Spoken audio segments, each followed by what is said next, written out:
Om Namo Bhagavate Vasudevaya. Om Namo Bhagavate Bhagavate Vasudevaya.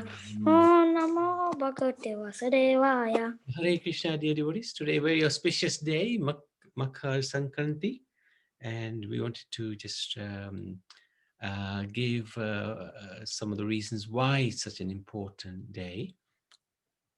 Many devotees will be aware from your own traditions that you may follow. Like in Gujarat, they do kite. This is the day of the kite flying, isn't it? And different things are done today. So anyway, why?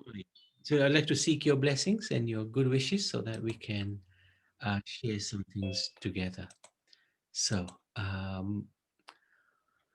Makar Sankranti is the day which marks the first day of the sun's transit into Capricorn, marking the end of the month with the winter solstice. So winter is effectively ending. Although I heard that Delhi is 2 degrees this morning, so it's quite cold anyway. It's the start of the longer days. Same here. It's the start of the longer days. And that's based, of course, on the solar system, solar calendar. We generally follow the lunar calendar, especially when we're looking at the appearance and disappearance of different devotees and Ekadashi, and that's all based on the lunar calendar, the appearances of the Lord. What is the meaning of Sankranti? It's derived from the Sanskrit word Sankraman, meaning transmigration of the sun from one Rashi into another. So this is there's 12 Sankrantis in a year. So they're sort of in line with the 12 months of the year, according to the Western months. And it's the constellation of the zodiac in Vedic astronomy. So according to the Vedic system, so 14th of January is traditionally always Makar Sankranti. Each Sankranti is marked as the beginning of a month in the solar calendar. Every Sankranti has its special significance, and especially there are 4 Sankrantis which are celebrated in more pomp in the whole year. But this is the most famous one now. I think the others have sort of lost their... well, in the sense that we don't really celebrate those. This one is a little bit much more celebrated. Although in ancient times, all Sankrantis were observed and celebrated, the Makar Sankranti is of special importance, as it marks the beginning of the auspicious 6-month period of Uttarayan, when Bhishma decided to leave this body. So he waited, if devotees recall, he waited. He was on the bed of arrows. Krishna was in front of him. And he requested the Lord, please wait. Wait for how long? Wait till the sun enters into the auspicious period. And that's when he left his body. So this is also the day when Chaitanya Mahaprabhu took Sannyas. So it's a very, very auspicious day. And it's the descent of the river Ganga on this earth. So very interesting. So we can just quickly go through those. After the war on the battlefield of Kurukshetra, when Bhishma Dev was lying on the bed of arrows and was about to leave his body, at that time he was waiting for the sun to enter into Uttarayan, as it is considered to be an auspicious time. And he left his body on the auspicious day of Makar Sankranti, while beholding the beautiful face of Lord Krishna in the holy place of Kurukshetra, which is also known as Dharamkshetra. So if you recall, in the Bhagavad Gita, it describes about the yogi who leaves this world in the light part of the calendar year. He attains the spiritual world, and that one who leaves in the dark part comes back again to this world. So this is the beginning of the light part of the auspicious part, especially. This glorious day also marks the descent of Mother Ganga on this earthly planet. So we're going to look at that in a little bit of time today. But this is the pastime that is also given in the Bhagavatam. Yes, Arvind. Hare Krishna. Hare Krishna. Just a quick question when you were talking about the constellations and the signs of the zodiac. So Yeah. do we have zodiac signs as well? But there's the different to the Gregorian ones? They are different. They are different. I've got no idea what they are. But when, for example, you go and get your chart done, they won't talk about January, February, March. They'll talk about the Bharat, the Rahu and things like that. All the different houses. Yeah, different houses. So these are definitely different from what we know in the West. Thank you. Yeah. But what they are, no idea. If Bhakti Siddhanta Saraswati Thakur was here, he'd probably give a lecture for a month on it. So, thank you for asking. We could find out, but it's probably not as relevant because astronomy is something that is astrology. Sorry, is something that is it's a whole vast subject on its own, and it can take forever to understand it. So probably stay clear from that for some time at least. So then the second part is when Bhagarathi Maharaj, he performed incredible austerities in order to free his ancestors from the curse of Kapil. What happened was King Saga's sons, King Saga was doing a Ashwamedha Yagya, and the horse was stolen by Indra. And he had 60,000 sons, believe it or not, and they were looking for this horse. And they came across Kapil Muni while they were looking for this horse. And of course, he was an innocent party, but they started to accuse him of stealing the horse. So he cursed them to go to the nether regions. And the only way to free them was to bring Ganga to earth, which was actually pretty much an impossible task. So King Saga's, the ancestors of the King Sagas tried to call Ganga, but nobody succeeded until Bhagirath. He managed to do enough tapasya. He had enough strength, spiritual strength, to call Mother Ganga and freed his ancestors from the curse. So really phenomenal. And we will track the 2,000 or so miles of Ganga today, starting from the Himalayas, ending up in the Bay of Bengal. And then today actually is also everybody bathes in the Ganga Sagar Mela, which is where we will be bathing as well. So I hope you brought your towels. Huh? Okay, another significant event that took place on this day was the acceptance of Sannyas ordered by Chaitanya Mahaprabhu for the purpose of preaching, of course, and propagating the path of devotional service, delivering all the fallen conditioned souls. So he left his mother, Sachidevi, and Vishnu Priya, his wife, and went to the village of Katwa, where he gave up the Grihastha ashram and accepted sannyas from Keshava Bharati, shaving his beautiful locks of hair. And even the shaver was fainting when he was having to cut the hair of Chaitanya Mahaprabhu. Although being the Supreme Personality of Godhead, one of his opulences is that he's the most renounced, and therefore there was no need for him to accept the renounced order of sannyas. Yet seeing the fault-finding nature of people and understanding that if he would accept the life of a renunciate, then the general populace would be able to give him the proper respect and refrain from committing offenses at his lotus feet. He decided to then take sannyas. So it was to help the people in Kali Yuga because they were taking Chaitanya Mahaprabhu very lightly. But when he took sannyas, it was a different ballgame.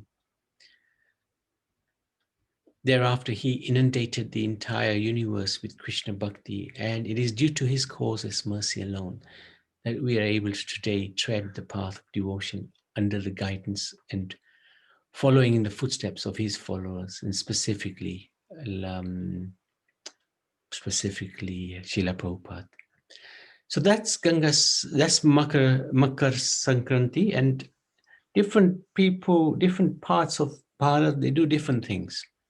I was talking to one Mataji yesterday, and I think she's from the south of India, and she was saying that they make bajra, chapati from bajra atta, and different things, and offer it to the sun god, like that, and then offer it to, and then sun god offers it to Krishna, and like that. So I don't know if anybody has any traditions they can reveal to us that what they do on Makar Sankranti in Gujarat, as I was saying earlier, they fly kites and they cook things with sesame seeds, things like that. Hare Krishna, Prabhuji. Yeah, in Mauritius, it's famous to make khichdi. Ah, yeah. Okay. Yeah, make khichdi. Yeah. I have it somewhere about khichdi. Yeah. Somewhere else as well. Yeah. Because I know. Maybe in Bihar somewhere, because our Western ancestors came from there. So maybe we carry tradition from there. Maybe, yeah. Yeah, and then we do Ganga Puja as well. Yes. Very good. So a lot of devotees will go to the, is it Ganga towel today in Mauritius? I don't know, but then I know we pray to Ganga Ma. I don't know about it. Sitaram, yes. Yes, today we have prepared some preparation. And you know, my ancestors came from Bihar. That's why my name is Lal Bihari. So we prepared, my Dharam Patni prepared some sweet, some khichdi, and offered to Lord Krishna. And my whole family enjoy it, with including my little kid, who is nearly 3 years. So it's quite very, very appreciating. We are happy here, and I remain at home the whole day, studying the Srimad Bhagavatam, everything. Wow, very good, very good. Yes. Yeah, Guru Maharaj also liked this day very much. Yes, Prabhu Guru Maharaj also, when he came, and we went to Paritala, when we had brought Ganga Jal from Ganga, and we had put it in here at the, we say it at Gambasa, and we take bath with the same water. We carried some water from there, and we had taken bath. Okay. This is our tradition. Yeah, the Paritalav is is a sacred lake found in Mauritius, where we go for Shivaratri. Everybody walk from every corner of the island. They walk to that. It is in the south, so everybody walk there. This is mainly for Mahashivaratri, but people do visit. It's a huge lake, and it's sacred. And nowadays, I hear that they have Gau Mata also there. And they have huge Lord Shiva. I haven't been for a couple of years now. So yes, it's very auspicious. From India, didn't they? They put Ganga from Bharat and put it into that lake. Yeah. From that Ganga, Yamuna, Saraswati, all the 3 rivers water is to be found here at Gambasa. It's a Mauritian language, Gambasa. We told the politician to come over there and take water for the spiritual practice. In every Shivala, they pour water on Shivjis. Oh yeah. Every year they do. Even I myself, on the 1st of January, I went over there with my family to take water, and sometimes we take some gobar from the cow over there, and we have some ritual to do at home. You know, we should clear our pots to purify them. That's why we go over there. Very nice. No, thank you. It's like this problem. Very good. Hare Krishna. So yes, Minal, in the Gujarati tradition is not so famous, the Makar Sankranti. But our Guru Maharaj was Punjabi, and it's from the spiritual world, but from Punjab. So Lori in Punjab, that's right. One thing more, Guru Maharaj used to go over there, you know, Gambasa. Every time we came, he went with myself with Kashyap Muni Prabhu and some other devotees, Yeah. Maitreya accompanied him. And he went over there and teaches how to worship Ganga. That's very amazing. He teaches us not to put your how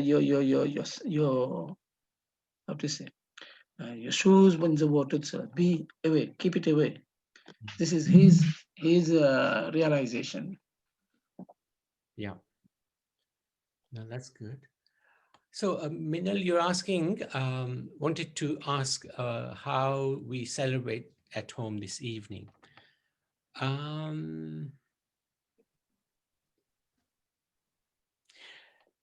We're going to do a Ganga Snan in a minute.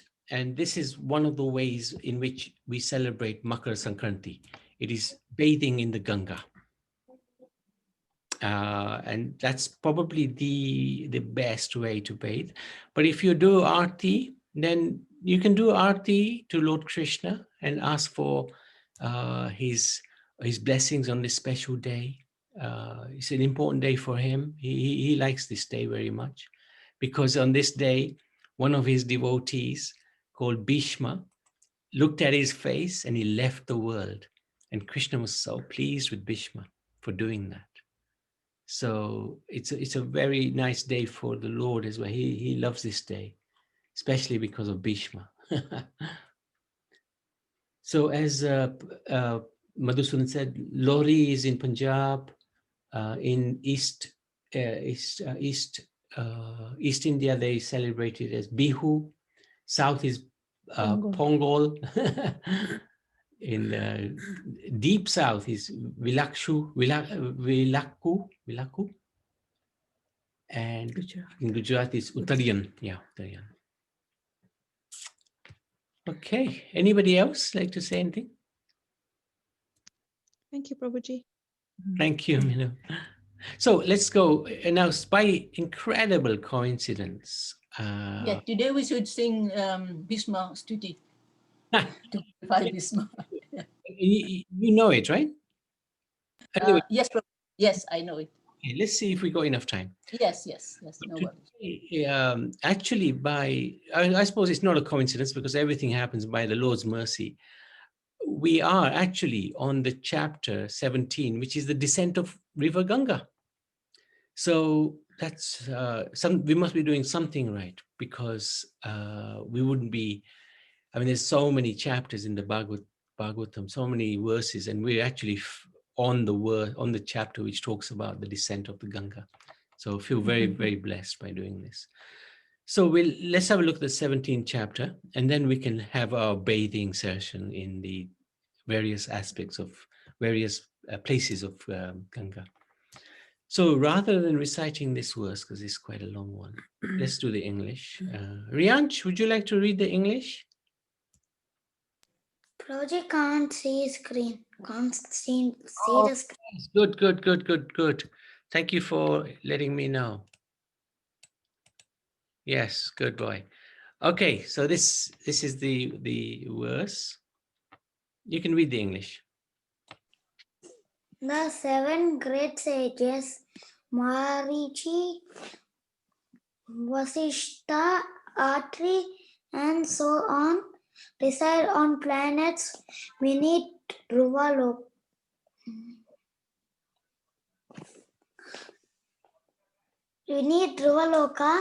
Well aware of the influence of the water of the Ganges to this they keep Ganges water on the tufts of hair on their heads.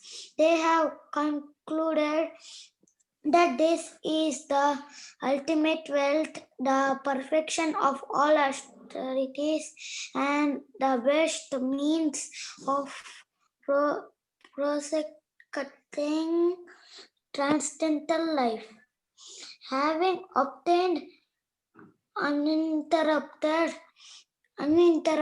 devotional service to the Supreme Personality of Godhead, they neglect all other beneficial processes like religion, economic development, sense gratification, and even merging into the Supreme.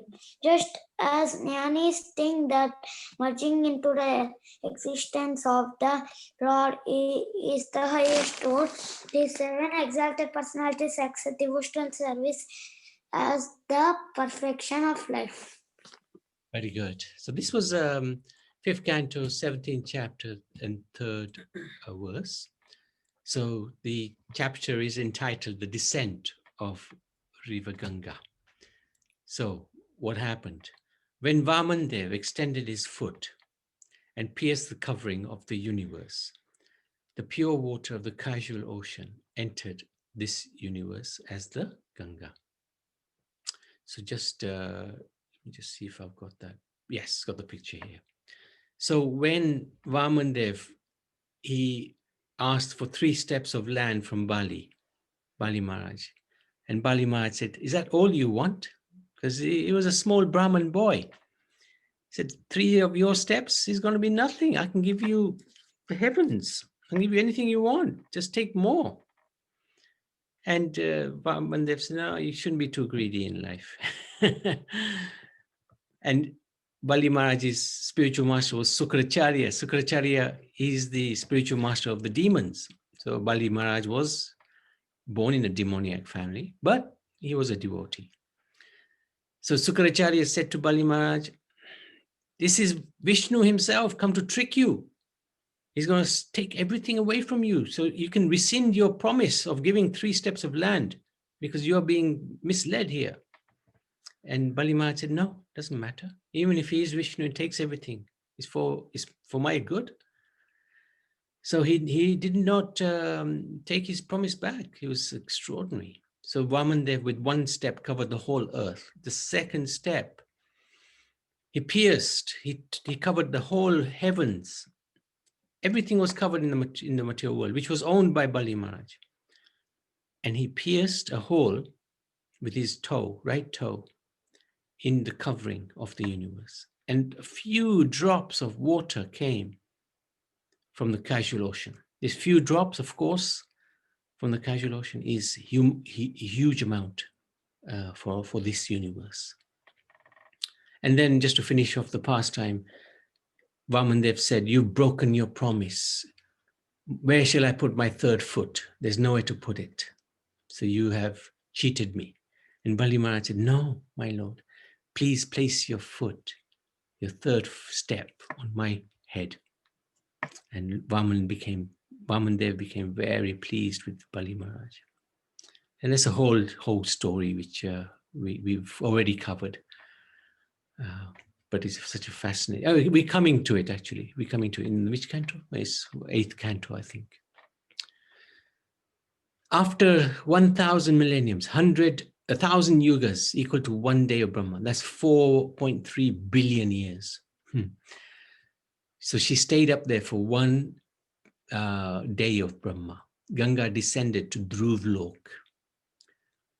And Dhruv Maharaj took the Ganga water on his head. So this Ganga water is very purifying. Even Dhruv Maharaj, who is already a liberated soul, takes it on his head. What to speak of Dhruv Maharaj? Also the great 7 sages, Saptarishis, who reside on the planets just below Dhruv Lok. They also took the Ganga water on their heads. After purifying the 7 planets near Dhruv Lok, the Ganga is carried on billions of aeroplanes to the moon planet. So after the Saptarishis, it goes to the moon planet. She then falls into Brahmapuri. And I don't know if devotees recall Brahmapuri, but we were talking about Brahmapuri yesterday. And then it divides, Ganga divides into 4 branches, which we'll see in a minute, falling into the salt water ocean. The branch of the Ganga known as Alakananda flows from the southern side of Brahmapuri.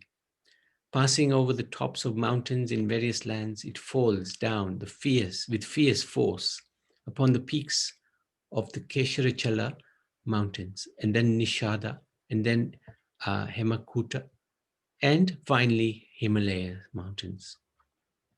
After inundating the tops of those mountains, the Ganga falls down onto the tract of land known as Bharatvarsh, that's our land, where she also inundates. Then the Ganga flows into the ocean of salt water in the south. So we'll see that in a minute. Persons who come to bathe in this river are fortunate. It is not very difficult for them to achieve with every step the results of performing great sacrifices.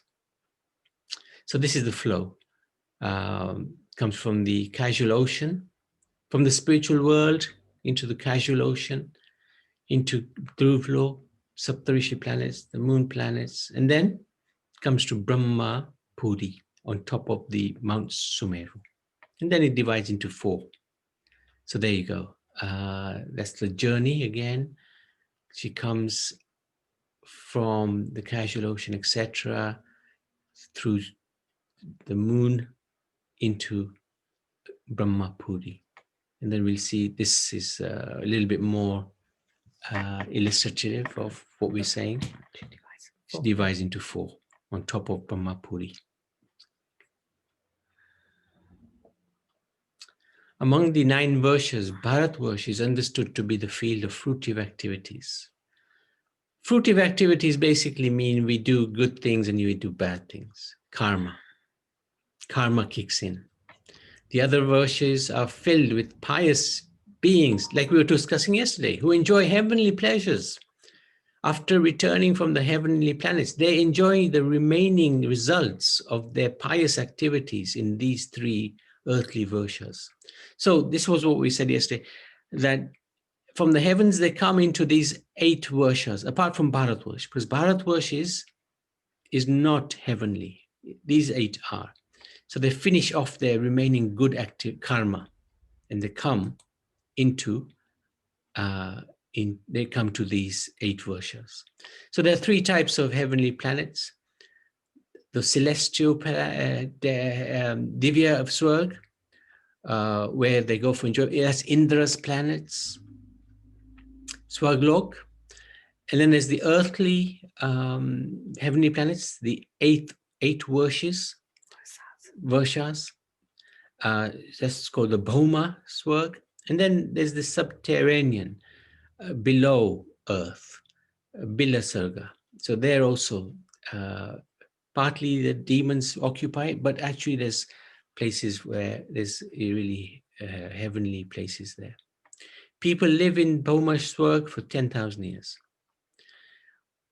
Always attended by their respective servants, they enjoy life in gardens alongside lakes of clear water filled with lotus flowers and birds. The happiness is compared to Treta Yuga. For in Treta Yuga, people enjoyed sense pleasure without tribulations. In Satya Yuga, everybody was fixed in meditation. And Dwapa and Kali Yuga, we know suffering becomes more prominent. So it was like Treta, it's like Treta Yuga, where people enjoy. That's quite an interesting description. And this is quite fascinating.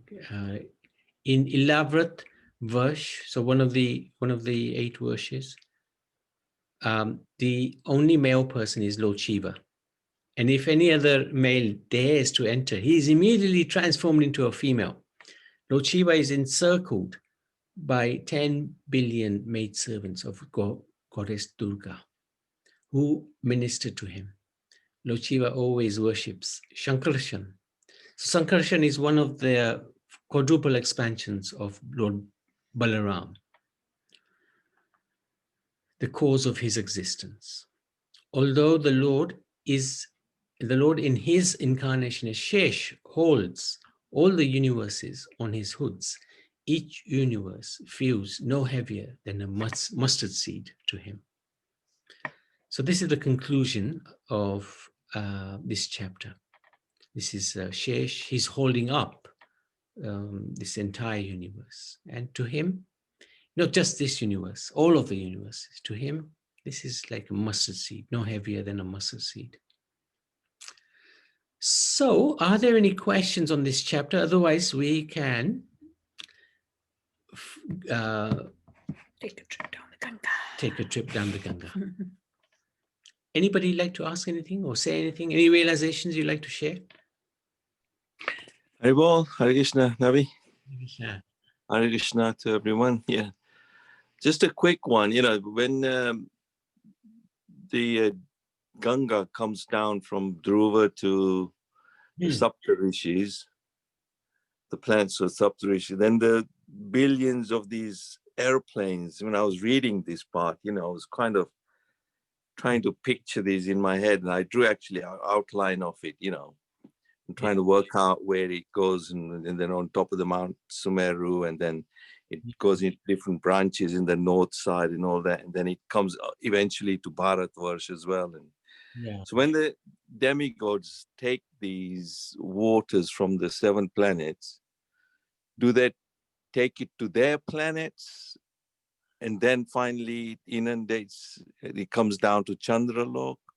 I wasn't quite sure, I couldn't work that out. But anyway, I know it's not very important, significant. The important thing is that it actually does come down to Chandralok. That's right. I think that's what the more. But then, there are billions of these aeroplanes, which was quite amazing, to see these demigods, whether the demigods take the Ganges from the 7 rishis, planets, to their planets first, demigods, where they live. Then they also take it to Chandralok. I don't know. Anyway, that's a minor kind of detail, but it's amazing that we're talking about the the descent of Ganga, from the spiritual realm all the way, down. But I think it carries on further into lower realms as well. But I don't know. I know it goes up to the Bay of Bengal, where it's Ganga Sagar and people bathe today and all that. So we're fortunate to hear about this. Yeah. No, you're right. It goes further down because that's why these 60 sons of Sagar, 60,000 sons of Sagar Maharaj, they got freed from that curse. So Ganga had to go to the nether regions. Yeah. Next 4, it explains after purifying the 7 planets near Dhruvlok, is carried through the spaceways of the demigods. So they would have taken it to their places, yes. They're in billions of celestial airplanes. Then it inundates the moon.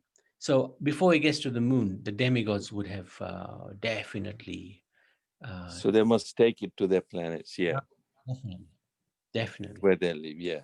Okay, thank you for clarification. Okay, so let's take, unless there's any more questions or comments, we can take the trip down the Ganga.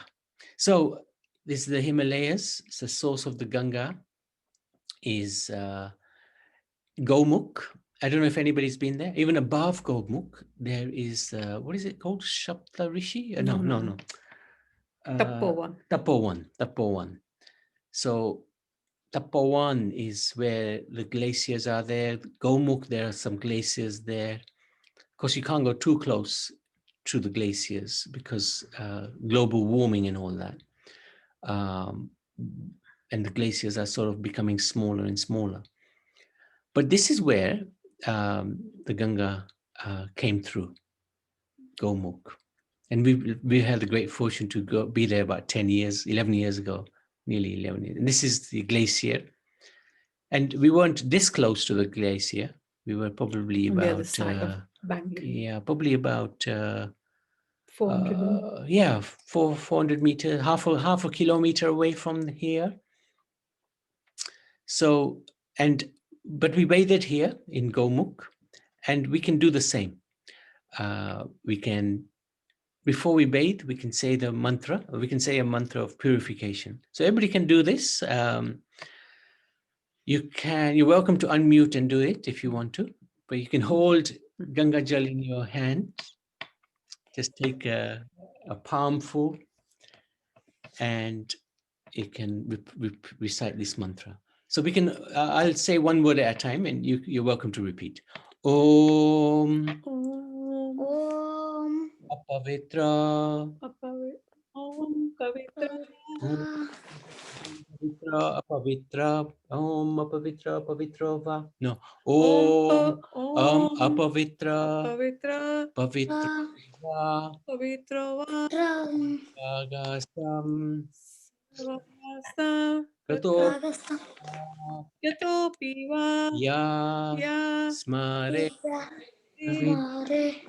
aksham, Pundrikakta. sa, Sa. bhya, abhayantara, Abhayantara. Suchi. Jal Vishnu, Jal Vishnu. Jal Vishnu, Jal Vishnu. Jai Vishnu.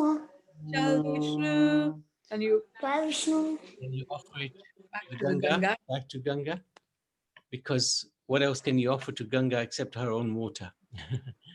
Just like the food we offer, it comes from Krishna anyway, so we just give it back to him. So the verse, just to do it in one go. Om Sarvavastam Gato Piva Yasmare Pundarikaksham Sabhyantara Suchi Jal Vishnu, Jal Vishnu, Jal Vishnu. I think I missed something there. But anyway, Abhayantara Suchi. Om Pavitra Pavitra Va Sarvavastam Gato Piva Yasmare Pundarikaksham Sabhyantara Suchi Jal Vishnu, Jal Vishnu, Jal Vishnu. Okay, so Then you can take a few drops and put it on your head. yeah, and even drink a little bit. You always take a little bit into your mouth, and then you can bathe in there. Ganga Mai ki jai, Jai. Ganga Mai ki jai, Jai. Ganga Mai ki jai. Don't want to stay in the water too long because it's very, very, very cold. So this is Gomukh, right at the top of near the Himalayas. And it's very cold. The oxygen is very thin. You need to have some oxygen with you just in case you get out of breath. But it's a fascinating place. And at least once in your life, it's worth going. And it's about 21 kilometers from Gangotri. From Gangotri. And so Gangotri is our next stop. So what we did was from Gangotri, we took some mules or donkey on their backs. We were sitting and we were taken to a place called Bojbas, which is just 3 kilometers from Gomukh. 3-4 kilometers from Gomukh. And then we walked the rest of the way because you couldn't take any animals with you. So, but it's a fascinating journey, really phenomenal journey. Especially if you like trekking, you will absolutely love this.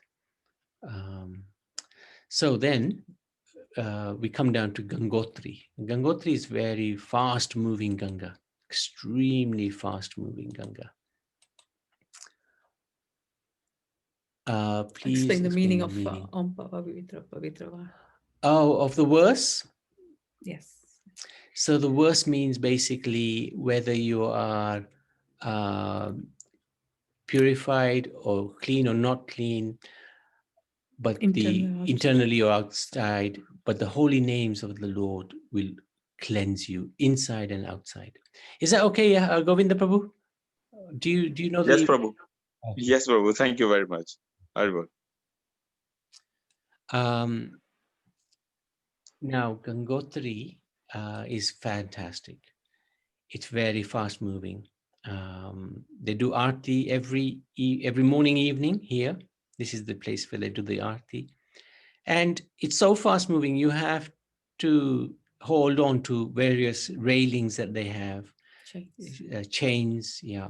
And it's quite very fast. So they've actually done a very nice facility there. It's still quite cold as well. Very cold. And it's very fast, so you hear the noise of the water going. It's such a fantastic sound. And here, if you look, they have some wooden benches or some structures. They do yagya. Yagya is there. In fact, there's a family doing a yagya. And we joined them for a few minutes when we were there. It was very, very nice, very amazing. So again, we can bathe here, and you can see this, the Himalayas range. You can see the snow peaks there. And Gomukh is 21 odd kilometers up towards this range here. So we can bathe here again at Gangotri. Ganga Mai ki jai, Ganga Mai ki jai, Ganga Jai. ki jai. Jai. Fascinating place again, and to get to Gangotri is very easy. No need to climb up. If you want to go to Kedarnath, you have to climb a long way up. Or if you want to go to Yamunotri, you have to climb 5,000 steps. About 6-7 kilometers. Yeah, it's a long way up. But Gangotri, you can drive in. Drive up to It's it. very, very nice. Less hard work for the lazy ones like me. Okay, and now we can go down a bit. And I think maybe to Rishikesh, many people may have been there. Rishikesh and Haridwar. Rishikesh is just very close to Haridwar. And Yes, actually, I yeah. can proudly say I've been there. Laxman Jula Yeah, that's right. and Haridwar for my yoga sessions. Thank you. Usually for the Chardham Yatra, you start your trip at Haridwar, and then first you go to Gangotri, and then you go further up to Yamunotri, and then Badrinath and Kedarnath. So Badrinath and Kedarnath are further up from Gomukh, higher up. Yeah, I've been there, Rishikesh and Haridwar. Very good. Good. Very beautiful, and I had a bathe in the Ganga at Haridwar. Okay. Harikipuri. Yeah, very good. First class. Anybody else been to Rishikesh, Haridwar? Yes, Prabhuji, myself and my Prabhu, we scattered my dad's ashes in Rishikesh. Yeah. Okay. In Rishikesh, not in Haridwar. No. I think my dad was very fond of Rishikesh, so my mom wanted to scatter his ashes there. I think she said that the water runs through Haridwar. Yes. It runs does. from Rishikesh. From Rishikesh to Haridwar, yeah. Yes, it does. So it's fine. Absolutely fine. Very good. Very nice. Prabhu, Haribol Yes, Prabhu. I've been also to many times Haridwar and Rishikesh. Very good, Mataji. Sitaram? Yes, Prabhu. I also have been there. Yeah, you. Haridwar. Absolutely. I think Guru Maharaj, whatever, from 10, 15 years back. Oh, you know. Yes. A long time Guru ago. Maharaj Yeah. was Jesus. Yeah. Chastising us also the whole. That's right. Yeah, the purification was not just in the Ganga.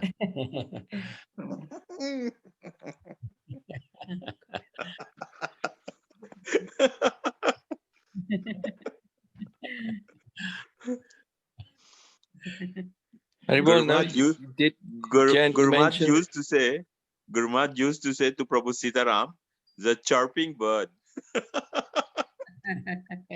Explain what that means.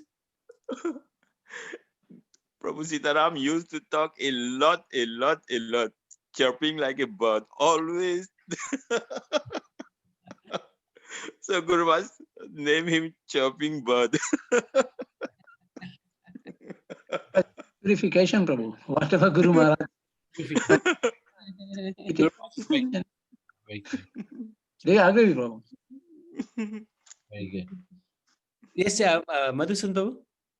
No, I was just going to say, did she mention Yamunotri? Yeah. Yeah. So from Gangotri you go up to Yamunotri. Yeah, so the source of Yamuna is somewhere there as well then. Yes. Both the rivers, then they flow. The Yamuna rivers flows towards south and Delhi. Yeah. It's quite far. So Go the back to distance the- is... Yeah. No, you won't be there. It's not here. So It's further up. we'll show a map one day of where these are. Yeah, Where these four are. things are. We'll do a trip there, Char Dham trip one day. Yeah. If we can. So Rishikesh, we can bathe here. The beautiful temples and beautiful waters. Here as it's always. quite Very cool. It's not as fast moving here. Not fast moving, Yeah. and not so many people as well. So Mm. it's very nice. Ganga Mai ki Jai. jai. Ganga Mai ki. Um, Ganga Mai ki. by Jai. the mercy of Guru Maharaj, Guru Maharaj used to say to every disciple, not every disciple, but every devotee, that before we go to Vrindavan, before we go to Mayapur, to Jagannath Puri, anywhere else, any dham, first of all, we have to take bath in Ganga, especially in Haridwar, at Har Ki Pauri. Yeah. At Har Ki Pauri. And even Guru Maharaj used to explain us that near Haridwar there is Kankal. Yes, Kankal. So there, anyone want to for their grandfathers, grand ancestors, they can go to there and perform the rituals for their departed souls. So my mother-in-law passed the 1st January 2012. Okay. And I took that. Actually, it was a duty of the son. I am the son-in-law, so I took it because he does not know where to go, how to do it. So even Guru Maharaj says, even if I do it, my mother-in-law will get the liberation. Will get liberation. Right. So I took it, and I went to Haridwar. Guru Maharaj was there. And he told me, go to Kankal and do the rituals and take bath from 100 meters from there at Har Ki Pauri, and feed the brahmanas, at least one, not 5, 6, but at least one. Feed the brahman and gives him dakshina, then you come. Good. Yeah, no, that's This good. is how Guru Maharaj used to explain every devotee, not only the disciple, whoever is. Guru Maharaj explains them, do it like this. You can do it even at Gaya also. Yeah. At Gaya also can do it. At Banaras also we can do it. But for us, it is very easy at Haridwar. That's right. No, that's good. Thank you so much. Very, very Hare good. Krishna. Here- This is Hari Ki Puri, and we can bathe here. Very beautiful. Ganga Mai ki jai, Ganga jai, Ganga jai. And here, actually, we tend to stay for some time. We remain in the water. We do the Gayatri mantra in here as well. And in the evenings, they do a glorious arti here. It's the most fascinating sight. And I think if you YouTube it, you can probably see the arti, and this Ganga arti they sing is very beautiful as well. And this place is totally packed out. I don't know nowadays what the situation is, but every evening, whether it's winter or summer, it's always busy. Very beautiful place. Haridwar means the gateway to Hari, the Lord's planets. So let's move along. From Haridwar, we go all the way now to a fascinating place called Prayag. It's also known as Allahabad, but we prefer the name Prayag. And here is amazing because two rivers meet. Which are the two rivers? Oh, I've already got it there. Actually, three rivers meet. The Ganga. Which one is Ganga, do you think? And which one is Yamuna? Saraswati. Yamuna is the lighter one. Ganga is the dark one. Yeah. No, Ganga is lighter, Jamuna is dark. Yeah. And Godavari. No, Yeah. not Godavari, Saraswati. Yeah. Saraswati, sorry. Yes, Prabhu. Yes, Mataji. So Yamuna Is always dark. is the same color as Krishna. She's a gopi, the same color as Krishna. She's dark. And Ganga is always light. Yeah. You can see here, they don't mix. They stay separate. This is quite interesting. And this is the Triveni Sangam. This is Yes, Triveni. we've been there, right, Kaushalya Maji? Yeah. Yes, yes, Prabhu. So we Very nice. I took a bath there around 4 o'clock in the morning. right. It was really wonderful. Wonderful experience. And you can take a boat into the middle. Yeah, boat to the where the Triveni is. Yes. And they have a platform there. You can bathe very safely. Yes. As Prabhu said, you can do the pin down as well for your relatives. Yes, Prabhu. Fascinating place. They're not very deep then. With the platform. With the platform, it's okay. Without, They're deep. It was a big Kumbh Mela there at that time when I went. yes. Very good, Maji. Yeah, Kumbh Mela is a very good, auspicious time to go. And maybe we could plan the next, especially Prayag. We can't go this year, Prabhu, isn't it? It's so hard this year. We can't go.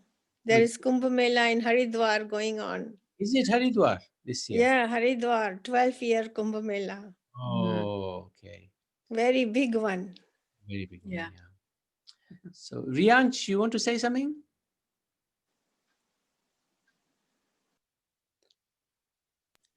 Raj, I want to answer what is Ganga and what is Yamuna, what all of them answer. Wow. Sorry? He wanted to answer. Oh, which one's yes. Ganga, Well but- done. Well done. Good boy.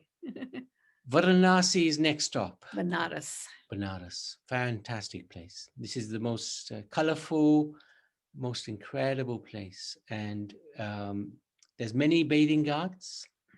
You can take a boat and have bath in about minimum 18 different bathing ghats. This is also the place of Lord Shiva. The Vishwanath Mandir is there, the famous one. And whoever passes away in Banaras, Lord Shiva will come and say the name of Ram into your ear. So it's a very, very auspicious place. And Lord Shiva is the greatest devotee of Ramachandra. Okay, yes, we're sort of running out of time. So let's do Ganga Mai. Oh, we didn't do it here, did we? Let's do the bathing here. Let's bathe in both Yamuna and Ganga. Ganga Mai ki jai, Ganga Mai ki jai, Ganga Mai ki jai, Yamuna Mai ki jai, Yamuna Mai ki jai, Yamuna Mai ki jai. So we've also bathed in Yamuna. Yamuna is also very, very powerful, even more powerful than Ganga. So we can bathe again. Ganga Mai ki jai, Ganga Mai ki jai, Ganga Mai ki jai. We won't do it in 18 different places, but this is really an extraordinary place. And these places here, they have temples, they have shops, especially sari shops, or because Banaras is silk. Fascinating place. Worth going one day, at least once in a life. And then we come now all the way to Mayapur, West Bengal. And we have the TOVP, Temple of Vedic Planetarium.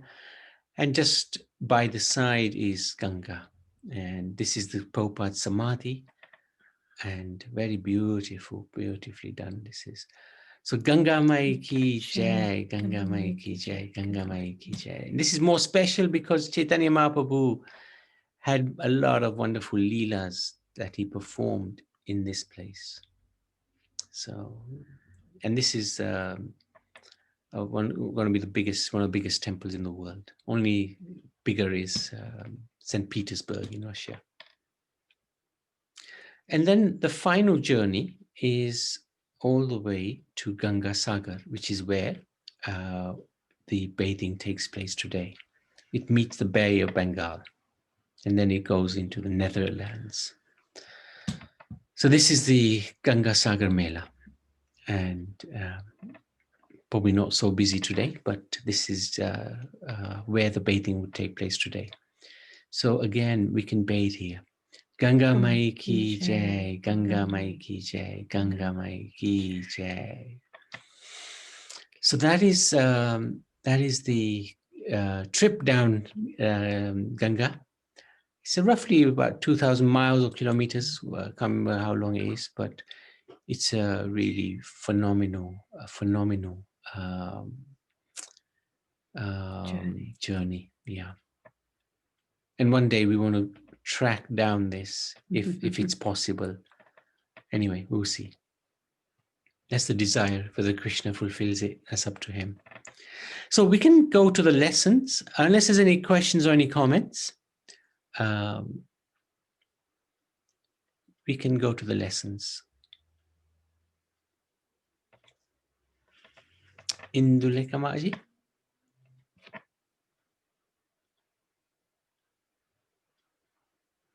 Yes, Prabhuji. Okay. 1 second. Grantaraj Srimad Bhagavatam Ki Jai. Lesson from Canto 5. Chapter 1. Due to the karmas, all living entities got different types of bodies for birth, death, and other activities which cannot be avoided. Chapter 2. To avoid the trap of Maya, we must beware of the flowery and flattery words of others. Chapter 3. The Lord is so affectionate toward his devotees that he is satisfied even when they offer him a little water with a tulsi leaf. Chapter 4. Whenever we perform sacrifices and offer prayers to the Lord, we need to do so through qualified brahmanas. Chapter 5. As this human form of life is very rare, we must utilize it in the service of the Lord so that we can come out of the circle of birth and death. Chapter 6. To be spiritually fit, we need to take the position of the eternal servant of the Lord, which will help us to leave our material body easily. Chapter 7. To get detached from material bondage, one should share their property among the children as they grow old. Chapter 8. In the next life, one acquires a body according to the thought at the time of death. Chapter 9. We can atone to reduce the effect of a sin, but we must seek forgiveness for an offense committed towards someone.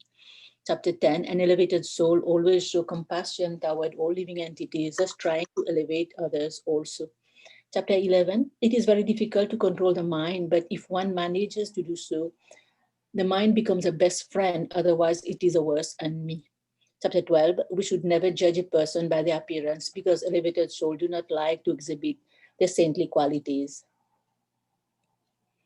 Chapter 13. When one takes shelter when one takes shelter of the devotees of the Lord, they can easily get detached from material bondage. Chapter 14, the Lord is so passionate toward his devotees that sometimes he takes away their material possession, thus favoring them to surrender unto him.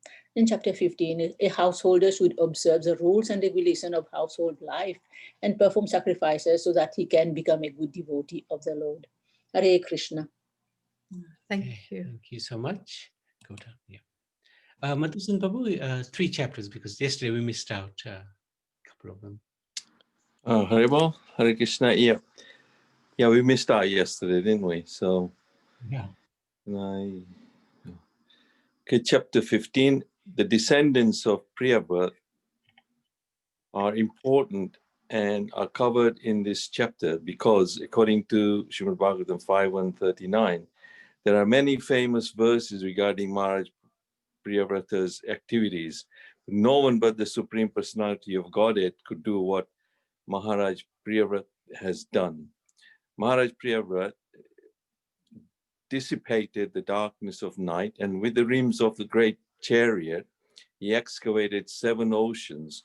Of these descendants, King Gaya was always free from bodily concept and engaged and followed bhakti yoga. So this is why Priyavrata's descendants are mentioned in one particular chapter, going through different, and obviously we are talking about the cosmology and the rims that of his chariot that excavated some of the oceans and the 7 varshas, the land and everything. So it kind of connects there. chapter 16, and the fact that Sukadeva Goswami describes the Bhumandal and location of planets means that the location of the various planetary systems was not unknown to the sages who flourished in the Vedic age, according to Srila Prabhupada in the purports. Prabhupada said that, because Sukadeva Goswami is mentioning these planetary systems are already known, it's not that they were not known. And we think the solar system is as described by the scientists of today. And but Prabhupada says, the imperfect eyes produces imperfect sense instruments. So the knowledge is a bit imperfect. So this is coming from Sukadeva Goswami. And then chapter 17, where he says, Tasmat Guru Prapadyate Jignasu Shraya Uttamam. Jignasu means like inquiring, understanding. And Gurum Prapadyate, and then Shreya Uttamam. So one who is very interested in understanding the activities in the spiritual world must search out a guru, a bona fide representative of Krishna. From all angles of vision, therefore, the word guru is especially meant for the bona fide representative of Krishna and no one else. Padma Purana states that Avaishnava Guru na Shat. So that means Avaishnav. There are Vaishnav and Avaishnav.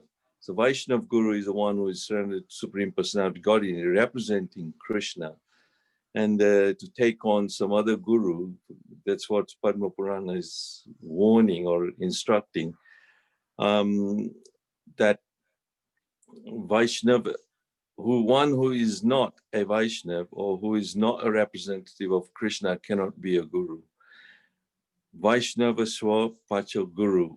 But a Vaishnav, a bona fide representative of Supreme Personality Godhead, Vishnu, can become a guru, even if he is Swapacha, meaning a member of a family of dog eaters. So even Chaitanya Mahaprabhu said, it doesn't matter, as long as they're representing, doesn't matter which order of life or where they come from. And there are many examples of, gurus who have come from even low, and then so we must be aware of the above instructions expressed explicitly by Prabhupada in his purport. So Prabhupada is actually, kind of giving us an indication as to who a guru should be, and it should not be falling for bogus gurus or anything like that as well. So we are fortunate that we are on this path, and Chaitanya Mahaprabhu and his representatives like Prabhupada. So thank you very much. Very good. Thank you. Hare Krishna. Okay. Thank you so much. So we can, wow. Stop the Bhagavatam ki jai, Ganga Mai ki jai, Makar Sankranti ki jai.